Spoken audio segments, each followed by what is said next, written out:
Well, hello there.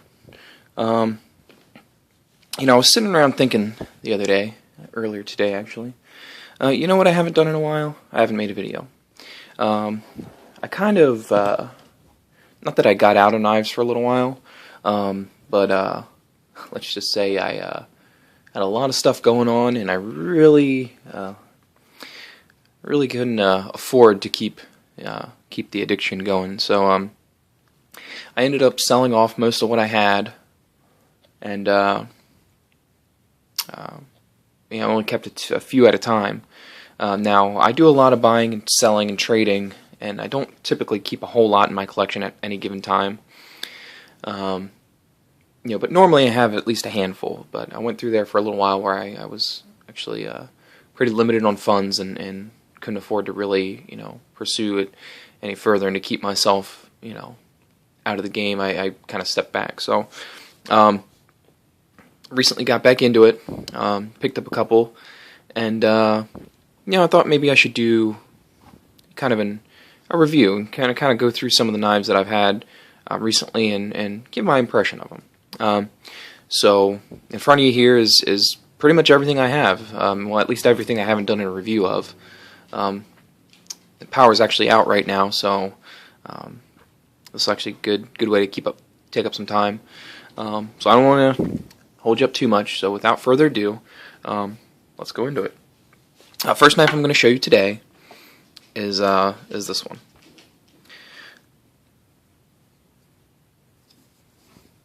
This is a Hogue EX-01.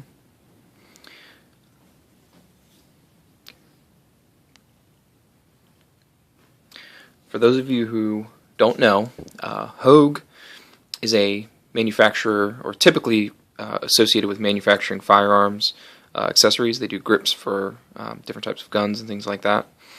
And they decided to get into the folder market, into making knives.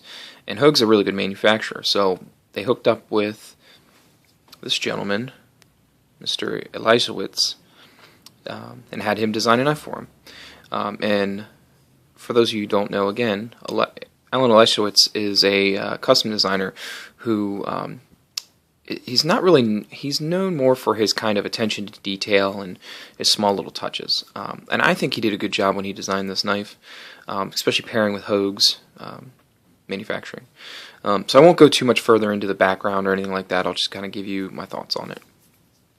Now, when you see this knife online, the first thing that you're gonna, well, if you ever purchased a knife online without actually handling it in person, the first thing you're gonna notice is it's bigger than you thought it was. Now, it's not just about the length, because this is the 4-inch model. This is the large one, so it's got a 4-inch blade. But the main thing is it's a big chunk. It's not that it's super thick or super wide or super anything in one direction, but it's all of that kind of combined together. The aluminum scales are fairly thick. The blade stock is fairly thick. It's fairly wide, and that all kinds of add up to a good hefty feeling in hand. And don't get me wrong, I actually like it. There's something to be said about a nice thin knife, but for some reason this one just works. So I really actually like carrying this a lot. The pocket clip is very strong. It's flat, so it doesn't stick out too far. It rides kind of high, but I do like it. So again, handle scales are aluminum, and it's anodized in this nice green color.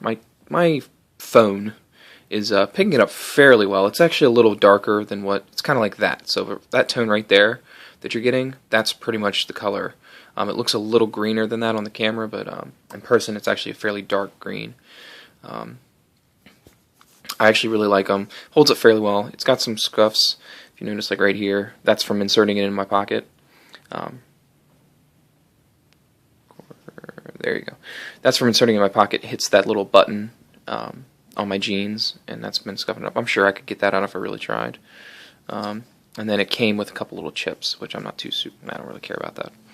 Like I said, this isn't a collector piece. I got this on the secondary market for a really, really good price. Come on. There you go. So, it's got it's a two-piece construction, so you've got two scales on either side, no real back spacer. So they've cut out these holes here so that you can get in there and clean it if you need to. Fairly open construction. It's got a lanyard pin back here, and I'll talk about that for a second. So it's got a lanyard pin back here. Now, normally, I don't really go for lanyards. I don't really need them. I always clip a knife in my pocket, so I don't ever use them. Now, for this one, I decided to go ahead and strap a lanyard on. Reason being such a big, heavy knife, and the clip is pretty strong. It doesn't look that thin or that thick, but it's pretty stout. I mean, that hurts my fingernail to pull up on it. So, it's fairly wide, so it's got a lot of mass, a lot of meat there holding it in. So I decided to throw a lanyard in, just kind of dress it up a little bit, make it easier to pull out of my pocket. When I thought to do that, I didn't really look at this carefully, but this lanyard hole is really, really, really hard to access. And I mean, it took me a while. First off, I had to hollow out the paracord. Then I had to actually, I had to jam it through there and use a piece of metal to jam it in. I actually ended up scuffing it a little bit. But eventually I finally got it through. It took me longer to get it through than it did to actually weave this out. And I wanted to do a quick shout out to Edged Weapon 88. This is one of his that he showed in his little tutorial. Kalen, if you're watching this, thanks for teaching me how to do that. One thing, and a couple comments said that you didn't teach us how to finish it, so I just decided that I would crimp it off and burn it, and it's actually held up pretty well. You can see the two ends there just sticking in there, and I just, cut them off and burnt them. Because honestly, I don't have any clue how to tie these. Like I said, I never use them, so either way. So lanyard hole is kind of hard to access. Not a big, for me it's not a deal breaker. I might even just end up cutting this off and just throwing it out. I just was playing with it. The clip is reversible on these sides, on just this one side, so sorry lefties. But now at first I thought, okay, well I'm going to switch to this side to make it deeper carry because there's a lot of meat sticking out here. Well, I tried that, and you know what, I much prefer this. When it's in this configuration, this is a little too thick up here for me, and it doesn't really give you a whole lot to grab onto. You got to kind of dig into your pocket and grab it this way. This way, at least you've got this to grab onto when you pull it out of your pocket. Again, it's still fairly stiff, but it works out fairly well. This is a button lock design. For those who don't know, it's either called a button lock or I think some people call it a plunge lock. I don't know if I'm going to be able to get this. Let me grab my flashlight. Alright, so for those you can see, there's a little button there, and as I push this button, or as a little plunge there, as I push this button in, it moves that out of the way. Okay, and that's what's actually holding the blade shut. Now, you don't have to push it in order to open it. That's easy. You just open it and it pulls itself right out of the way, kind of like a detent. Kind of like a detent. Okay, and if you can see that, there's also a stainless steel insert in there so that the plunge lock isn't riding right against the aluminum, which would wear quicker. Okay, so once you open it up, let's see if I can show this. Once you open it up, the plunge lock actually has a spot cut out in the tang, and it just snaps right in place. You can see that's a lot further engaged than it is when it's closed, and that will keep it closed, or that will keep it open. There's also a lock, so you can actually lock it in place, and that will keep the plunge from opening. And if you can see, it's on the actual button side. It keeps the button from. You can press it a little bit, but you can't actually go all the way. Never used it. Never used the lock itself. Don't feel the need to. In case you're wondering, I'm using an Olight S10. I forget what they call it. It's an S10 baton, I think is what they call it. Either way, cool, really cool little light. Anyway, so blade steel is 154 cm, and this goes along with kind of an overall theme of this. For the price that this knife cost, the manufacturing and the quality is just outstanding. I don't know if I've seen another knife that's this high quality for the price. And now, I know what these go for brand new. I got mine for a stupid good price, but I think brand new these go for like a 140 to 160. I think that's right. Either way, the action is buttery smooth. I mean, you can see it's just, effortlessly smooth. Pops right open. It engages fully, no play in any direction, even if I grab it from the tip. No play in any direction, super centered. The stone wash on this, it's kind of actually not even, the camera's not doing it justice, is actually really good. Let's see if I can get it to focus. The stone wash on it is really good. It's one of the best stone washes I've actually ever seen on a knife from the factory.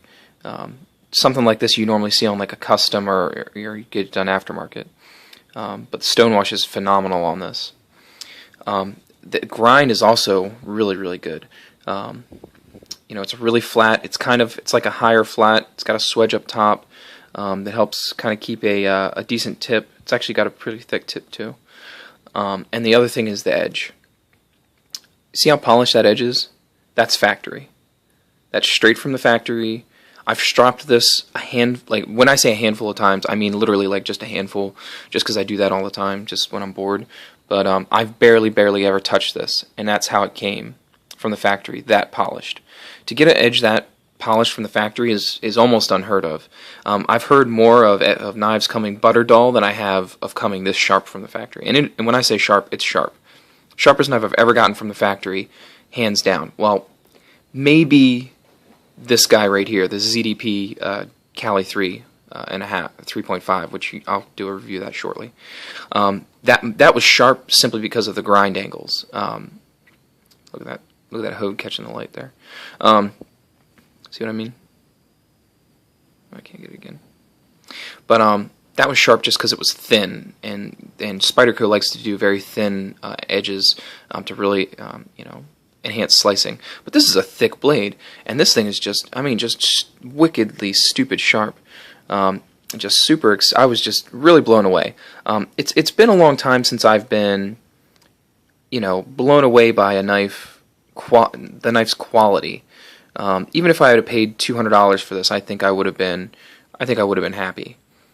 You know, so it's just one of those things that, you know, hats off to Hogue and their manufacturing for just getting it right in so many aspects. I'm excited to see what else they come up with. I know they've got, this is the first one, and I know I'm late to the game, like I said, but I've been out of it a little while. They've got an EX-02, a 3, and a 4, and they're all different styles. They've got an automatic. They've got they've got variations of this, which everyone knows the different variations of these. You know, Tanto 3.5-inch G Mascus. They've got a couple different varieties coming, and they've got some new ones coming out. And if this quality on this knife is anything to say about where Hogue is heading in terms of knife making, I'm excited to see what else they can come up with. I'm excited to see them working. Both with the Lysowitz, and I would like to see them maybe work with some other makers, because I think, again, their design or their manufacturing prowess is just, I mean, they could do such good things. And not that a Lysowitz is a bad design, but I just would like to see different designs, because I think the manufacturing would be spot on. I think they could do anything that they wanted to, and it would come out successful. That's how excited I am about this knife. That's why I decided to do a review at first. I'm sure I missed some stuff. You know, this isn't a full-on review. You know, guys, feel free to comment. If you have any questions, please don't hesitate to ask. I'm very open, you know, to questions. I try and respond. So, I have a busy job, but, well, I don't have a busy job. I work a lot of hours. Let's just put it that way. So I actually do have a lot of downtime. So I have no problem. No problem answering questions. Also, guys, if you're not on Blade forums and you're into knives, you need to get on Blade forums. There's no reason if you like knives and you enjoy them, there's no reason you shouldn't be on Blade forums as a paid member. You get a lot of benefits, and it's a great network. To kind of talk and chat with other people who like knives and to kind of further the obsession. So I'll kind of wrap it up there, with my little speech. But yeah, this knife for the price, it's just, there's nothing else out there that I've seen that approaches this quality, for the price on the market. I don't think. I mean, if I did some digging, you might find a couple, but just, I'm blown away by this knife, guys. So that's all I've got to say about it. Really like it. Yeah, and I'll leave it at that. Thanks again.